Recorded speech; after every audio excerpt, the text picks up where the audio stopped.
মাছের মাথা দিয়ে বাঁধাকপি এই শীতকালে এত টেস্টি হয় এভাবে বানালে, তোমরা না দেখলে না ট্রাই করলে বুঝতে পারবে না। প্রথমে সর্ষের তেলের মধ্যে মাছের মাথাটা ভেজে নিলাম, আর ওদিকে বাঁধাকপিটা আমি সেদ্ধ করে রেখেছি একটা সিটি দিয়ে।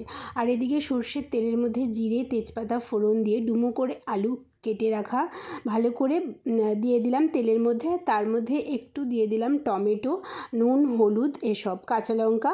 তারপরে অল্প খানিকটা ভেজে নেওয়ার পরে দিয়ে দিলাম সেদ্ধ করা বাঁধাকপি আর ভেজে রাখা মাছের মাথা।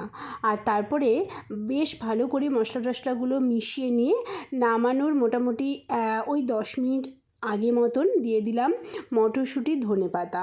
তারপরে আরও কিছুক্ষণ ঢেকে রাখার পরে তারপরে দিয়ে দিলাম একটু সামান্য চিনি।